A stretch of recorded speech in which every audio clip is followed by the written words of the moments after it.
Hello tout le monde, j'espère que vous allez bien. Avant de commencer cette vidéo, je tiens à remercier Natural Origins qui sponsorise cette vidéo. Alors Natural Origins propose des produits à base de fruits ou de plantes comme du thé, des fruits lyophilisés ou des poudres de fruits. Et j'ai accepté de collaborer parce que les produits m'intéressent beaucoup et je pense qu'ils peuvent vous intéresser également. Ce qui a attiré mon attention chez eux, ce sont ces poudres de fruits que je ne connaissais pas du tout, comme la poudre de baobab ou la poudre d'acérola. L'avantage de ces poudres, c'est que c'est des superfoods qui contiennent énormément de vitamines et de minéraux et elles sont très faciles à utiliser. Par exemple, moi je les utilise dans les smoothies, mais on peut également les utiliser dans les yaourts. Par exemple, ce que j'aime beaucoup avec la poudre de baobab, c'est qu'elle contient énormément de micronutriments comme du calcium, du fer, du phosphore, du potassium, du magnésium, de la vitamine B1, vitamine B2 et de la vitamine C. Par exemple, avec une cuillère à café, on couvre 144% de ses besoins journaliers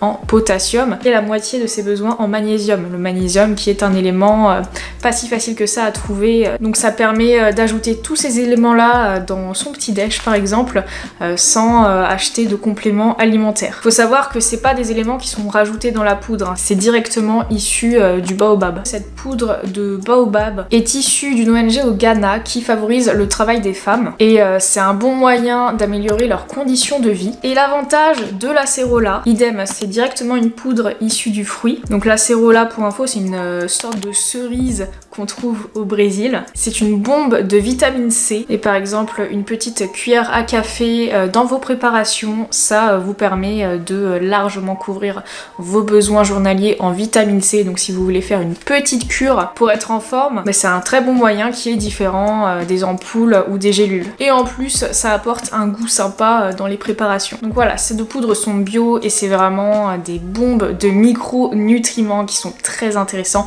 à intégrer dans les recettes. Chez Natural Origins, vous retrouverez aussi des thés. Moi, j'ai commandé du thé blanc pêche pétales de rose. Il y a vraiment des goûts très sympas et c'est très bon. Et comme je vous l'ai dit au début, ils proposent également des fruits lyophilisés. Donc ça c'est super cool pour mettre dans ces bols de muesli ou ces smoothie bowls, les porridge, etc. pour le matin. C'est vraiment une très bonne manière d'ajouter du croustillant et du goût dans ces préparations. Donc si ça vous intéresse de consommer des poudres de fruits pour faire le plein de vitamines et minéraux ou alors des fruits lyophilisés ou découvrir des nouvelles saveurs de thé, je vous invite à aller sur le site de Natural Origins qui est en description. J'ai un code promo pour vous qui vous offre 10% sur votre commande, je vous le mets juste ici. Et la livraison est offerte sur votre première commande. Donc je remercie encore Natural Origins et je vous retrouve tout de suite pour la vidéo.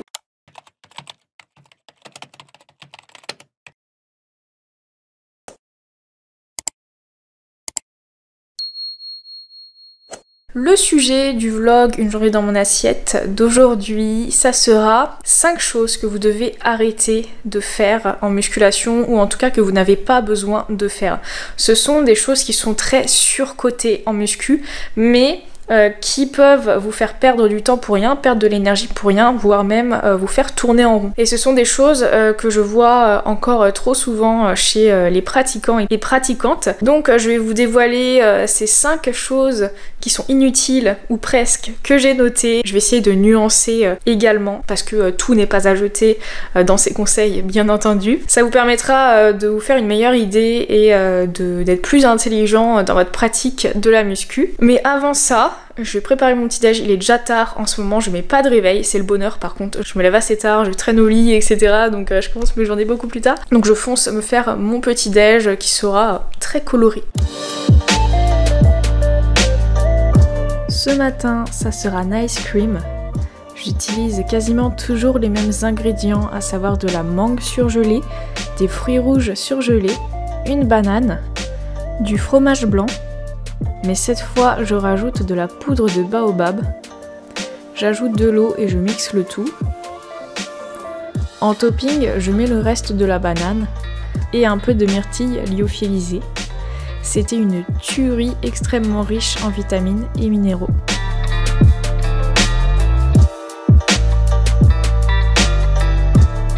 Alors la première chose qu'on n'a pas besoin de faire en musculation, c'est de s'entraîner tous tous les jours. Je pense que vous le savez, je pense que beaucoup savent que le repos est très important, mais en fait beaucoup pensent que plus on va s'entraîner, plus vite on aura des résultats, alors que souvent c'est pas vrai. S'entraîner tous les jours ou 6 fois par semaine ou 5 fois par semaine, ça peut se faire si le programme est cohérent, mais bien souvent dans la réalité c'est pas quelque chose qui est réaliste et qui est tenable à long terme. Je vois encore trop de gens aller à la salle et y passer 2 heures, 6 jours sur 7. Et le problème quand on fait ça, c'est que c'est frustrant parce que ça prend énormément de temps dans notre semaine et si on a envie de faire autre chose, de faire d'autres activités, bah on devient vite très limité. Et en général, la muscu devient une obsession, devient une prison plutôt qu'être un plus dans notre vie. En fait, il n'y a pas vraiment de fréquence idéale en musculation. Ça va vraiment dépendre de chacun et la fréquence idéale, ça sera surtout par rapport à vos contraintes à vous et à votre emploi du temps. Si vous pouvez vous entraîner que le soir après le boulot, mais que vous faites des longues journées de boulot, je vous conseille pas d'aller à la salle tous les soirs. Je vous conseille plutôt d'y aller 3-4 fois par semaine afin d'avoir un certain équilibre de vie et pas juste travailler et aller à la salle. À côté de ça, vous avez sûrement peut-être une vie de couple ou une vie de famille ou d'autres passions. Donc je vous rassure, pour avoir de super résultats, vous n'avez pas besoin de passer votre vie à la salle de sport. Si votre programme est bien construit, vous pouvez aussi bien progresser avec 3 séances par semaine qu'avec 6 séances. C'est plus on fait les choses intelligemment, plus on optimise, meilleurs seront les résultats. Et ça m'amène au deuxième point qui est assez lié. Toujours sur le thème, est-ce que plus on en fait, plus on a des résultats? La réponse est non. Rien ne sert de faire 8-10 exercices par séance. Ça c'est énorme, à moins de s'entraîner que 2 fois par semaine, et où on veut bosser vraiment tout le corps, effectivement. Là ça peut être cohérent, mais quand on s'entraîne 3-4 fois ou plus, je ne conseille pas d'avoir un aussi gros volume d'entraînement. Le problème quand on fait autant d'exercices dans une séance, c'est qu'on aura peut-être la patate au début, et après on n'aura plus rien. En plus de nous prendre énormément de temps dans la journée, ce qui est très contraignant, ça nous prend énormément d'énergie et en fait si on fait trop d'exercices dans la séance, on n'aura pas assez d'énergie pour faire tous les exercices de manière efficace. Ceux du début, on va pas se donner trop à fond parce qu'on sait qu'il y a plein d'exercices encore derrière et les exercices à la fin, on va peut-être moins bien les faire avec moins d'intensité qu'on pourrait de base parce qu'on est crevé par tout ce qu'on a fait avant. Certes, le volume d'entraînement en musculation pour progresser, c'est un paramètre extrêmement important, mais rien ne sert d'en faire trop non plus pour la raison que je viens de vous expliquer. Normalement, si votre programme est bien fait,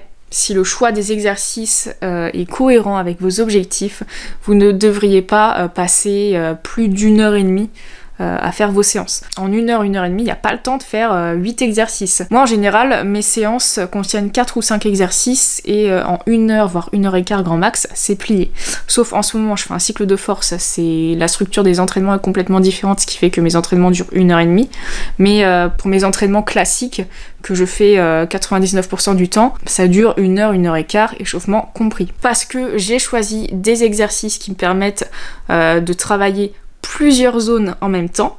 Et je choisis pas que des exercices d'isolation pour isoler chaque muscle à chaque fois. Je cherche vraiment à faire les choses de manière optimale, de manière productive pour pas y passer trop de temps parce que j'ai pas que ça à faire m'entraîner en fait. J'adore ça mais j'ai pas que ça à faire. Et on peut avoir de très beaux résultats sans y dédier tout son temps. Et c'est comme ça en fait que j'ai construit le programme Grow and Get Fit dont je vous parle tout le temps. D'ailleurs au mois de septembre vous étiez très nombreuses à rejoindre le programme. Donc je vous remercie pour votre engouement et bienvenue à toutes celles qui ont rejoint la team. Si vous n'avez toujours pas rejoint le programme, vous pouvez toujours venir. En tout cas, Grow and Get Fit, c'est un programme qui est cohérent, qui est productif. Vous n'allez pas faire 8 exercices par séance, vous n'allez pas vous entraîner tous les jours. Le programme est facile à intégrer dans une routine parce que justement, on ne doit pas s'entraîner tous les jours, donc c'est assez simple à caler dans son emploi du temps. Les séances durent pas 3 heures et les séances sont construites de manière à avoir des résultats sans y passer sa vie. Moi en tout cas, c'est le programme que je fais et qui me permet d'avoir de super résultats. Il y a également des filles qui ont eu de super résultats avec. Donc si vous faites partie des personnes qui pensent qu'il faut s'entraîner un maximum pour avoir plus de résultats,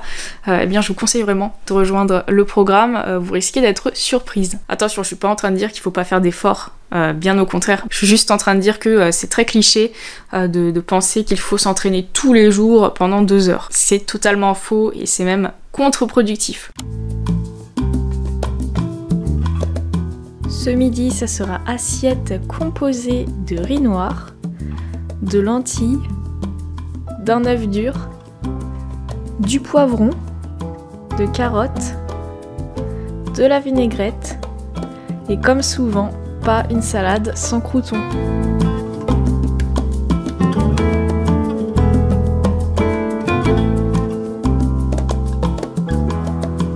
Quelque chose que vous n'avez pas vraiment besoin de faire en musculation et c'est vraiment vanté comme les méthodes qui permettent de débloquer la stagnation, qui permettent de progresser plus vite, etc. Ce sont les méthodes d'intensification. Vous allez peut-être être surprise si je vous dis qu'il n'y a pas besoin d'intégrer des méthodes d'intensification dans son programme. On peut très bien beaucoup mieux progresser sans avoir jamais fait de méthode d'intensification que en faisant des méthodes d'intensification à chaque séance. Pour les personnes qui ne savent pas ce que sont les méthodes d'intensification, je vous invite à aller voir cette vidéo. Par contre, les méthodes d'intensification présentent un avantage, c'est qu'elles permettent de rajouter de l'intensité, elles permettent de se challenger et de moins s'ennuyer dans les séances. C'est pour ça que moi j'en intègre quand même un petit peu, c'est parce que ça permet de casser un petit peu la routine, de pas s'ennuyer dans ces séances. Pareil, tout ce qui est biceps, superset, etc. ça permet d'intégrer un plus gros volume d'entraînement en moins de temps, donc ça peut être productif, mais c'est absolument pas miraculeux. Faut pas penser que ça va donner plus de résultats qu'une méthode classique où on fait tant de séries, tant de répétitions et basta. En tout cas, les méthodes d'intensification, ça peut devenir très contre-productif si vous faites que ça. Si à chaque séance vous intégrez plusieurs séances d'intensification, là ça va s'avérer complètement contre-productif. Si vous faites ça, c'est que vous n'avez pas du tout compris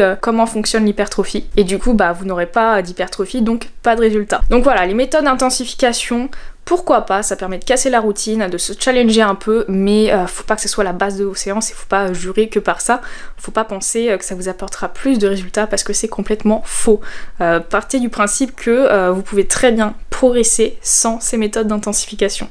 Bon les amis, c'est l'heure de la collation, ça va pas être original, c'est ma collation que je me fais 90% du temps, une pomme et baked cookie. Je vais pas prendre le temps de me faire un goûter élaboré cet après-midi parce que j'ai encore du travail et là, après je vais aller m'entraîner. Qu'est-ce que c'est bon les pommes. Autre chose que vous n'avez pas besoin de faire en muscu, c'est de faire genre les exercices à la mode qui sont un petit peu bizarres sur Instagram. On en voit de moins en moins, les gens se recentrent plus sur les bases, c'est cool, mais avant on en voyait tout le temps.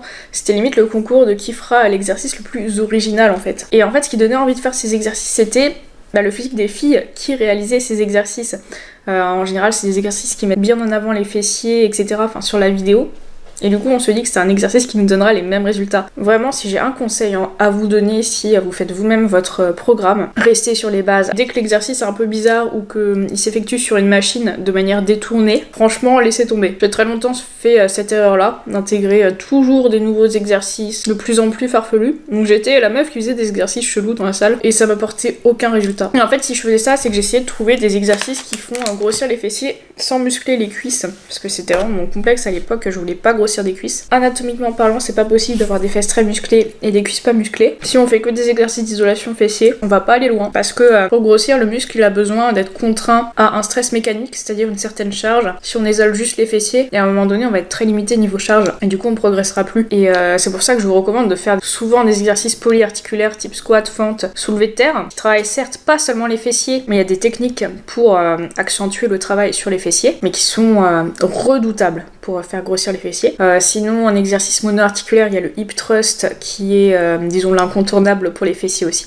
Mais après, tous les autres exercices un peu farfelus qui, soi-disant, isolent les fessiers, franchement, c'est juste une perte de temps. Si vous focalisez juste sur les squats, les fentes, le soulevé de terre et le hip thrust, vous pouvez déjà avoir des résultats incroyables. Sur ce, je finis mon goûter et je vous retrouve à l'entraînement.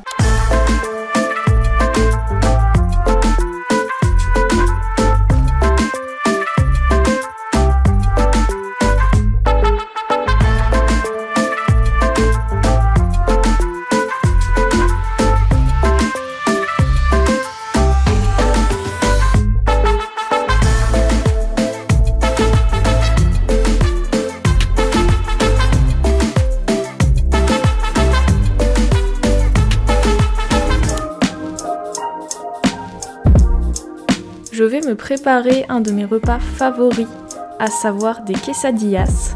Pour cela, je fais cuire une poêlée de légumes surgelés et j'ajoute de la dinde que j'ai coupée en morceaux.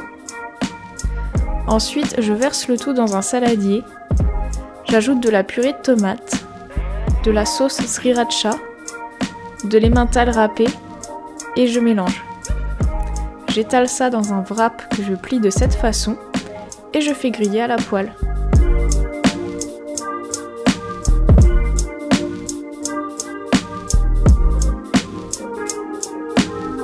Dernière chose que vous n'avez pas besoin de faire quand vous faites de la musculation, c'est de boire un shaker de whey ou autre protéine en poudre après votre séance. Ça c'est vraiment un gros cliché, comme quoi faut boire un shaker dans la demi-heure après sa séance, sinon on ne prend pas de muscle. Ça c'est complètement faux. En fait ce qui compte c'est votre apport en protéines sur la journée. Si quand vous vous entraînez ou vous avez un repas dans les heures qui suivent, c'est déjà très bien en fait, parce que lors de votre repas vous allez forcément consommer des protéines. Donc le shaker de protéines juste après sa séance, ça ne fait pas prendre de muscles comme par magie. Si déjà vous consommez assez de protéines dans votre journée, ça ne sert à rien. Par contre, boire un shaker de whey, si ça vous aide à atteindre votre quota de protéines, pourquoi pas. Après qu'il soit juste après la séance ou à un autre moment de la journée, ça va pas changer grand chose. Voilà, je tenais à vous dire ça parce que ça c'est une question qu'on me pose très souvent. Donc voilà, faut pas se prendre la tête avec ça, faut juste s'entraîner, se donner à fond dans ses trainings